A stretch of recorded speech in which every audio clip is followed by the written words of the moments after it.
Fee బకాయి BJP లడాయి పేరుతో దీక్ష చేపట్టబోతుంది BJP. Fee reimbursement బకాయిల విడుదలకు ప్రభుత్వంపై పోరు చేపట్టడానికి రెడీ అయింది. రేవంత్ రెడ్డి సర్కార్పై ఒత్తిడి పెంచేందుకు ఇవాళ రేపు 2 రోజుల పాటు దీక్ష చేపట్టనున్నారు బీజేపీ రాష్ట్ర అధ్యక్షుడు రామచంద్రరావు.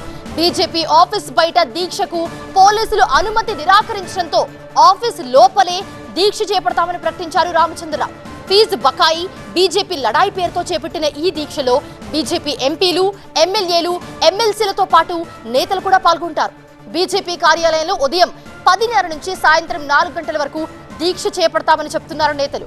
ఫీజు బకాయిలను వెంటనే విడుదల చేసి విద్యార్థుల భవిష్యత్తును కాపాడాలని డిమాండ్ చేస్తోంది బీజేపీ. ప్రభుత్వము ధర్నాకు పర్మిషన్ ఇవ్వకపోవడం అనేది చాలా దురదృష్టము. ప్రజాస్వామ్య పద్ధతులు మీరు చేస్తారంటే మీరు ఏదో సాకు చెప్పి మాకు రిజెక్ట్ చేయడం జరిగింది. అయినప్పుడు కూడా ఆ ధర్నా మా ఆఫీస్ లోపల ఓపెన్ స్పేస్లో ఉందో అక్కడ మేము నిర్వహిస్తాము. తప్పకుండా ధర్నా జరుగుతుంది. ధర్నా ద్వారా ప్రభుత్వం ఈ చేస్తున్నటువంటి ఒక నిర్లక్ష్యం విద్యార్థులకు ఇది ప్రజలకు చెప్పాలి. ప్రభుత్వాన్ని కూడా ఈ యొక్క దీని మీద తప్పకుండా నిర్ణయం తీసుకోవాలని చెప్పి ఒత్తిడి కోసం కూడా ఈ ధర్నా చేస్తాము.